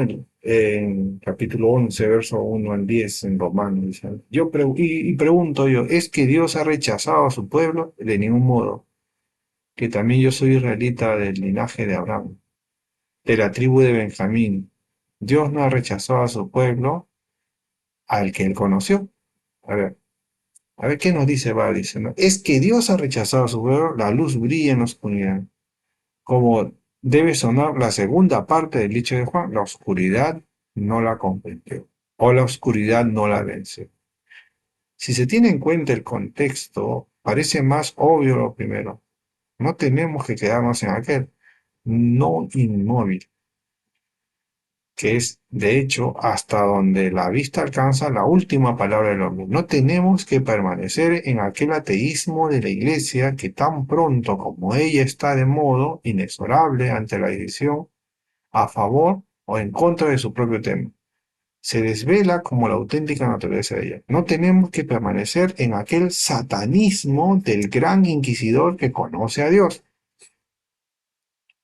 pero que por amor al hombre no quiere conocerle y por ello prefiere asesinar a Cristo en vez de no poner trabas a la palabra de la libertad de Dios, dice. Mira, qué complejo, ¿no? Si Dios mismo ha extendido en vano sus brazos hacia su pueblo, si sucede lo inaudito de que Dios mismo es traicionado de continuo de la iglesia, dicen, ¿en qué iglesia no? Dicen, ¿no? Es traicionado el hombre, que aunque sirve a Dios, no quiere servir precisamente a Dios y quiere negar con todo refinamiento y rotundidad que Dios mismo es Dios. ¿Dónde seguirá habiendo entonces esperanza? ¿Cómo avanzaríamos en algún sentido desde este punto muerto? ¿Puede haber alguna esperanza para los que han asesinado y enterrado con sus propias manos la esperanza? ¿Puede haber esperanza para Judas Iscariote? En verdad, hay que plantear con toda crudeza este interrogante. No podemos olvidarlo, dada su oprimente gravedad. Si existe una esperanza, ella tiene que seguir ardiendo como fuego que consume todas las esperanzas ilusorias. Es que Dios ha rechazado a su pueblo, dice. Si el trasfondo de este interrogante, la esperanza, sin el trasfondo de este interrogante, la esperanza no sería esperanza. Pero ¿cómo habría aquí una esperanza? ¿De dónde sacaríamos el ánimo para contraponer a este interrogante aniquilador, un rotundo? De ningún modo. ¿Es que Dios ha rechazado? De ningún modo, dice. De seguro que no. De algún argumento que hablara en favor del hombre. De seguro que no de un existente o pretendida posibilidad humana y visible, distinta de la dada en la iglesia. Por consiguiente, no sacaremos el ánimo de la posibilidad de una iglesia corregida ni de una iglesia nueva. La otra posibilidad que tiene el hombre, que tiene la iglesia y cuya omisión constituye la culpa de esta, es precisamente la posibilidad divina e invisible. Y toda esperanza que pusiéramos en posibilidades y visibilidades humanas mejoradas o nuevas no haría más que agrandar automáticamente aquella culpa, pero no anularla. Solo con lo imposible mismo, solo con Dios podemos fundamentar aquel de ningún modo. Qué interesante, ¿no? Y qué profundo, ¿no? Lo que está diciendo es que Dios ha rechazado a su pueblo de ningún modo, dice, ¿no? De ningún modo, ¿no? ¿Por qué? Porque nuestra esperanza no está en el ser humano, no está en el hombre, está en el imposible, está en el mismo Dios, ¿no? Entonces, si hay una esperanza, si existe alguna esperanza, es Dios mismo, ¿no? Qué interesante, ¿no? Entonces, así conocemos un poco de este libro, de esta carta, ¿no? Pero tenemos también otro, ¿no? Mira, acá tenemos la introducción a la teología evangélica, que es una de las obras fundamentales de Barth, que es de edición S&M de 2021. Y es una obra muy interesante, es una obra... en esta obra él trabaja, pues, en lugar de la teología, la palabra, los testigos, la comunidad del espíritu, la admiración, la fe, el compromiso, la pasión, la esperanza, la oración, el estudio, la humildad y grandeza. Dice, miren, acá vamos a ver el prólogo, la presentación de Pedro Rodríguez Panizo. Él dice lo siguiente, ¿no? El lector tiene en sus manos un profundo y hermoso libro de teología. Su autor, Karl Barth, 1886-1980. Es uno de los más grandes teólogos del siglo pasado. Es un libro que respira humildad y grandeza en cada página, en cada línea. Una obra que puede encender en cualquiera y de por vida una vocación teológica. El prólogo a esta verdadera obra de arte no puede ser más que una invitación a su lectura. Exige del que la inicia un tono y un temple determinado, frente a la inveterada costumbre actual de leer rápido para consumir lecturas, incluso teológicas, y estar al día. La introducción a la teología evangélica pide leerse despacio, meditativamente, sin prisa, ninguna de pasar de lección, dejando que su contenido explícito y las evocaciones latentes en él despierten nuestra propia profundidad de creyentes y nos hagan viajar hacia lo que Ricoeur gustaba de llamar el oriente del texto.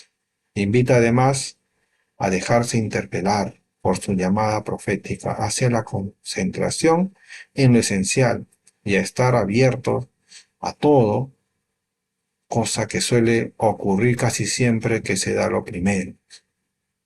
En el semestre del invierno de 1961, Barth terminó su carrera académica, y como dice el prólogo, con la fina ironía que le caracterizó siempre. Fue el sustituto de sí mismo y hasta de su futuro sucesor, cuya búsqueda suscitó más de una polémica. Resultado de aquel curso fue el libro que hoy felizmente presentamos en la cuidada edición de Ediciones. Sígueme, cuyo denodado esfuerzo por hacer accesible al público de lengua española la filosofía y la teología más serias no se pondera nunca suficientemente en un tiempo de tanta superficialidad. Algo así no puede comprenderse más que considerándolo un abnegado servicio a la comunidad cristiana y a la sociedad. La introducción es, por tanto, una obra de madurez. Lleva tras sí la experiencia vital de quien ha sido 5 años estudiante, 12 párroco y 40 profesor de teología, con una prolífica obra escrita en sus espaldas y un incuestionable compromiso social y político a favor de los desheredados y contra el totalitarismo de los difíciles años de terror nazi. Como testimonia, entre otros datos, la famosa declaración de Berlín de la Iglesia Confesante. Sus páginas destilan por todas partes fidelidad a la palabra de Dios y al ser humano, término de su amor insondable. Recuerda en este aspecto y esos otros viejos admirables que fueron Husserl y Tillich. Los dos, ¿no? El primero, después de una obra monumental en cantidad y calidad, creía que al final de su carrera académica había llegado a ser un principiante de la filosofía. El segundo, queriendo hacer todo, su teología sistemática en diálogo con la historia de religiones, animado por un seminario conjunto que impartió con Mircea Eliade, para Abad también la vejez es un tiempo de creatividad, de lucidez y de avance, y para la teología avanzar significa siempre de nuevo iniciar desde el inicio. En efecto, esta es quizás la primera impresión que causa su lectura. Es un libro joven, lleno de aliento y ánimo, de sensatez y pasión por el quehacer teológico, concebido como una ciencia modesta, crítica, libre y alegre. La verdadera Gaia ciencia, y es que siempre se recibe algo de la eterna juventud de Dios, cuando se hace de él el centro de la vida, frente a la cual todos, viejos, medianos y jóvenes, somos siempre vejez. No dejó de tener problemas su autor, ni siquiera el semestre invernal del curso de 1961, cuyas lecciones recoge este libro en la misma sala delante de los estudiantes, precisa e irónicamente, durante la última lección sobre el amor. Edgar Salín, el prorector de la Universidad de Basilea, se permitió sin la más mínima cortesía una dura crítica de Barr por sus ideas políticas. Este pequeño drama o comedia no logró, con todo, disturbar su paz interior, como confiesa él mismo en el prólogo. El libro se presenta con el estilo de una introducción, género muy frecuente en teología, conocido a veces como enciclopedia teológica, y que cuenta con 2 ejemplares clásicos modernos admirables, las que Schleiermacher, el Kurse das Stühlen de 1811, por parte protestante, J.S. Drey, el Kurse Einlüten en 1819. Por parte católica, Barr observa que semejante disciplina introductoria no se encontraba en el currículum de la Facultad de Basilea. Como él mismo afirma, ha querido presentar con ocasión de este canto del cisne los objetivos que le han movido durante su larga existencia teológica, dándose cuenta y razón de ello a sí mismo y a sus contemporáneos, especialmente a las generaciones más jóvenes. Pero es una introducción, además, a la teología evangélica.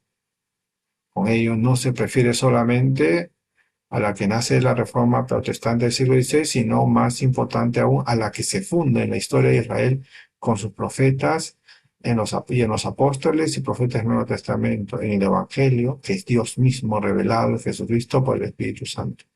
Dios diciéndose a sí mismo en la historia de sus acciones salvíficas para con el hombre. Y así tenemos entonces la presentación, ¿ve? Interesante. Y tenemos entonces a Barr con una introducción a la teología evangélica, ¿no? Mira acá algunas observaciones a esta. Bueno, esto ya lo hemos visto.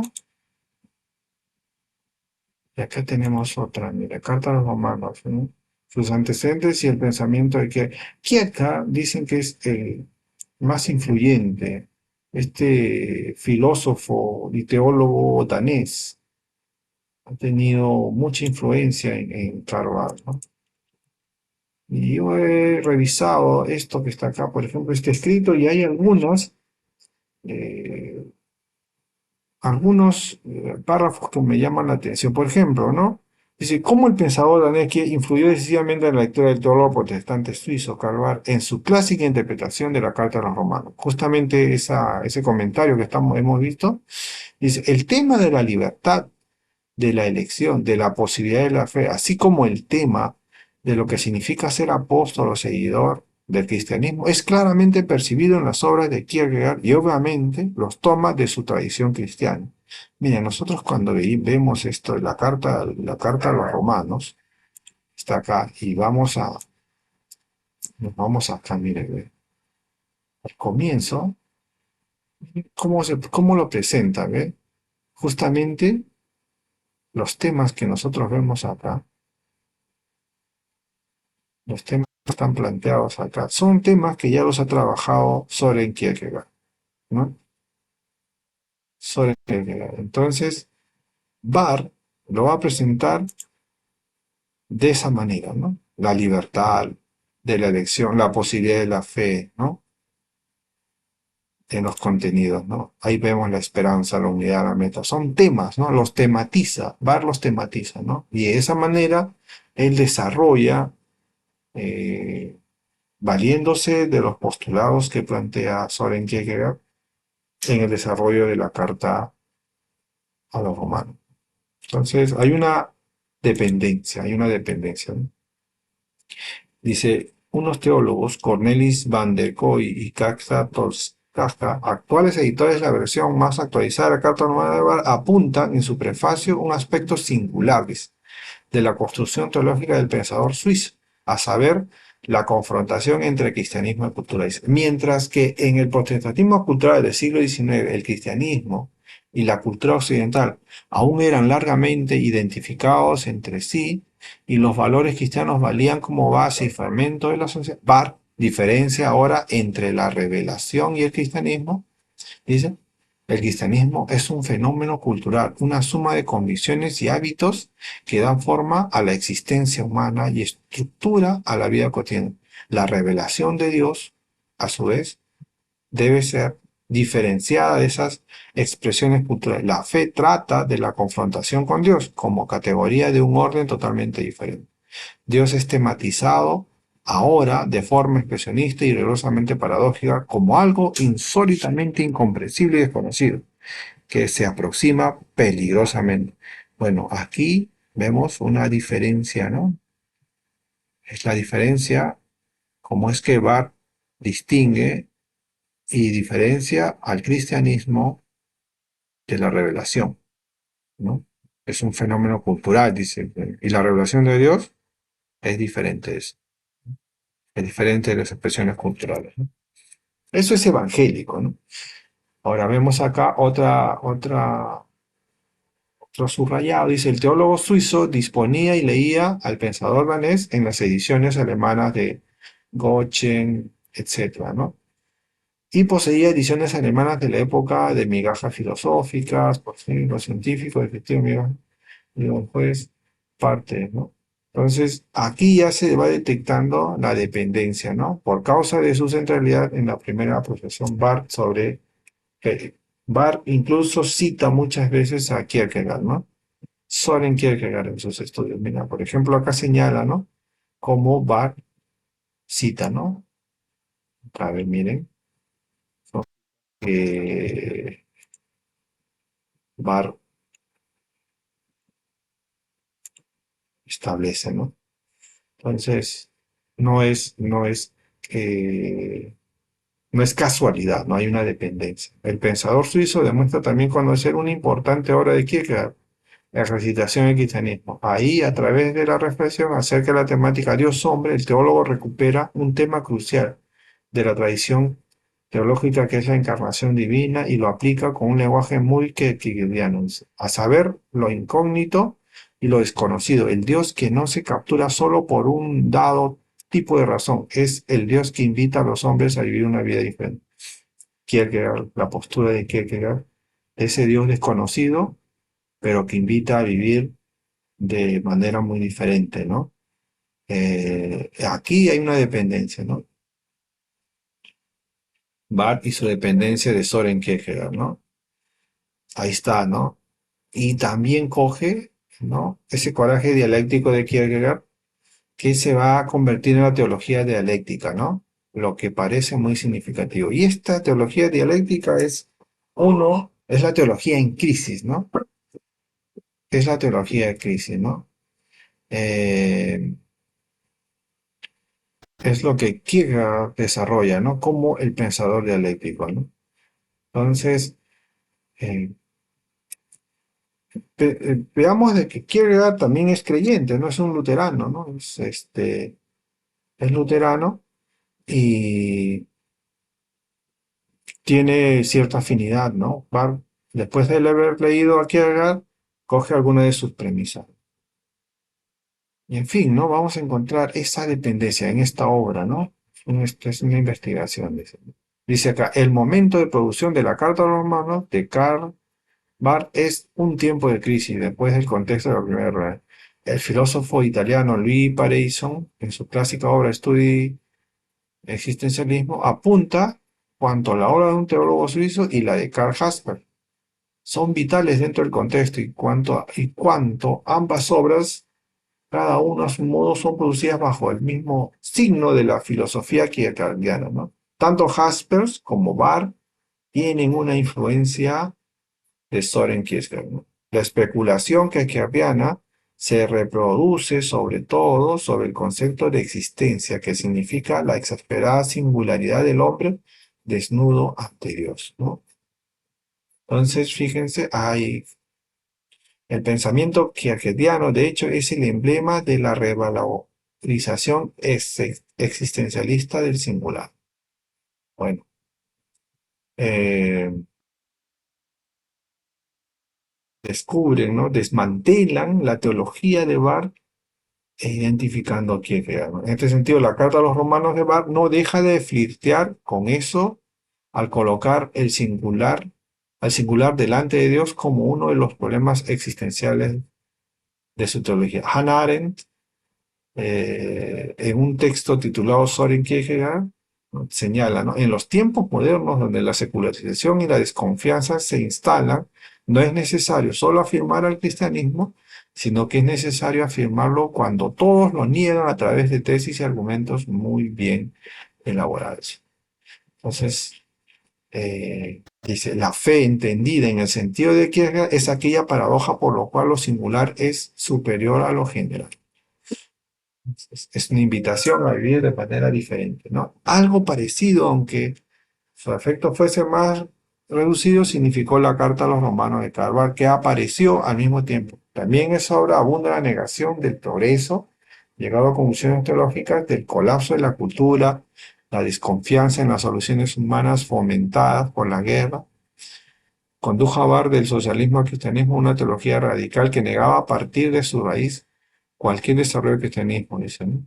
Los escritos de Spengler y de Barth fueron libros que despertaron en nosotros mayor entusiasmo en la época marcada por el fin de la Primera Guerra Mundial, ¿no?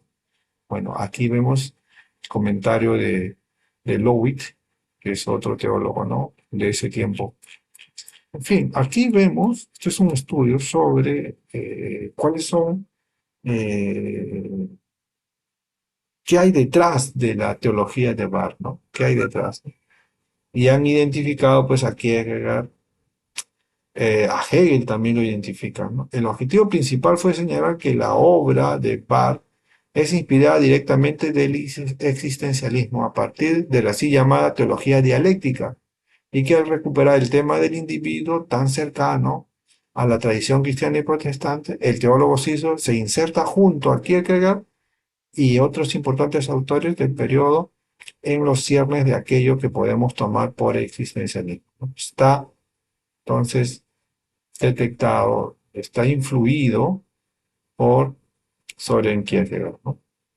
Eh, y esto lo observan pues diferentes teólogos, ¿no? Del tiempo que se han dedicado a indagar sobre la teología de Karl Barth, ¿no? Dice, Karl Barth Aquí vamos a encontrar mi nombre. Esto hay que subrayar que es importante. Dice, Harvard. Dice, Kierkegaard ciertamente influyó en el desarrollo teológico de Barth, particularmente durante el periodo inicial de Barth, informando la manera en que conceptuó cuestiones fundamentales y articuló grandes temas. No obstante, la extensión y naturaleza exacta de esta influencia son una cuestión de algún debate. Los tipos básicos de evidencias relevantes para esta cuestión se dividen en tres categorías. Los propios relatos de Barth sobre su lectura de las obras de Kierkegaard. Hay citas directas de Barth de Kierkegaard, ¿no? Por lo menos en la Carta a los Romanos. En su literatura y las reflexiones retrospectivas explícitas de Barth sobre la influencia de Kierkegaard sobre él. Los dos primeros tipos de evidencia ayudan a determinar que partes de su corpus eran familiares para Barth, un asunto crítico para entender la interpretación de Barth que Barth hace de Kierkegaard. Antes de intentar entender el significado de las aprobaciones de Barth y críticas de Kierkegaard, primero debemos determinar lo que Barth realmente sabía sobre sus escritos y, por lo tanto, qué impresión de Kierkegaard Barth fue capaz de formular. Bueno, de la influencia de Kierkegaard es totalmente evidente, ¿no? Sobre la influencia del existencialismo de Kierkegaard en la obra de Barth también. Entonces, esto es lo que nos plantea este artículo que es muy interesante, ¿no? Acá hay otro artículo que es la teología de la palabra. Entonces, dice, el hombre, vida y influencias, ¿no? Miren lo que dice acá, dice, ¿no? Karl Barth nace en Basilea, ¿no? Dice, ¿no? En mayo de 1866, hijo de un pastor evangélico, Barth se inicia pronto en la teología, lee enseguida a Kant.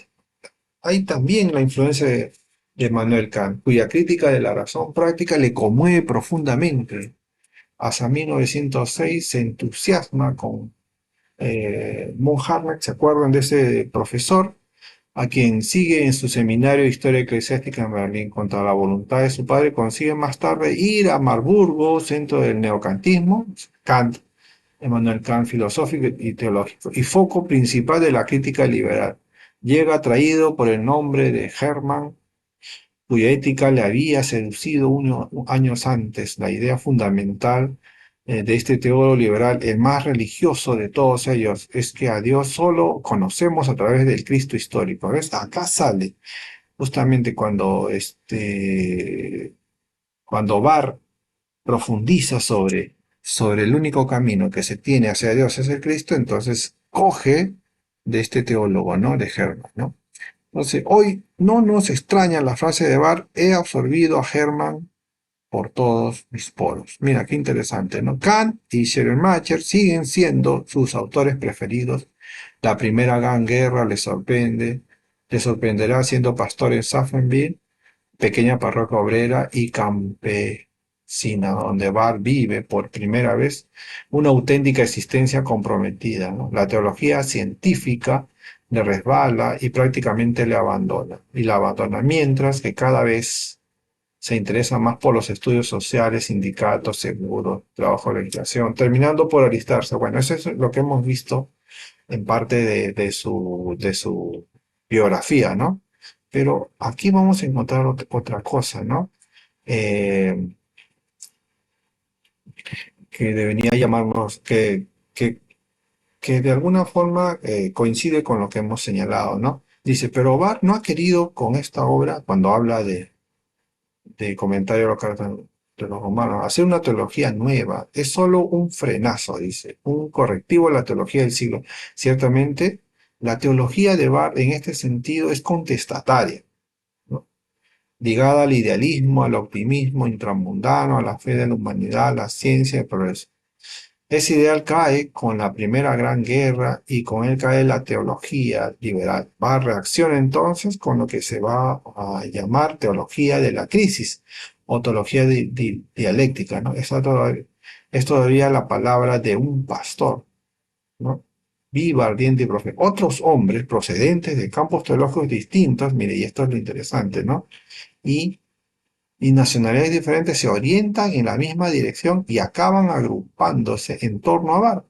Sus nombres, Turneysen, Gogarten, Brunner, Bullmann, les congrega el esfuerzo común por rechazar un protestantismo liberal y promover una ideología fundamental en la palabra. Bueno, Bullmann, luego lo vamos a ver, ¿no? Emil Brunner, en fin, ¿no?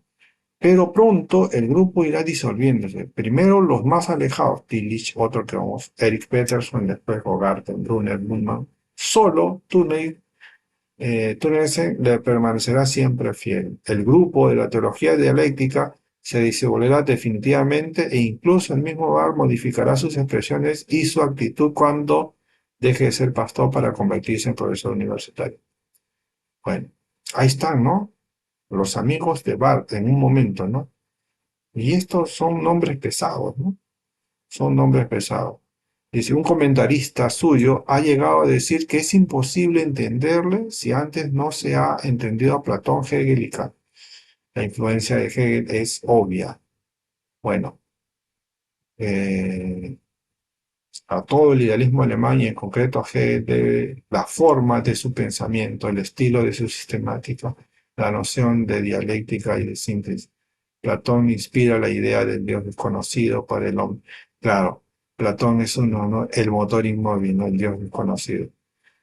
En realidad, en Barth vamos a encontrar una serie de, de vamos a decir, una serie de filósofos, una serie de influencias que son muy sólidas, históricas y también reconocibles, ¿no? También Nietzsche, ¿no? Con su prometeico esfuerzo por traspasar la esfera humana de la religión y la moral.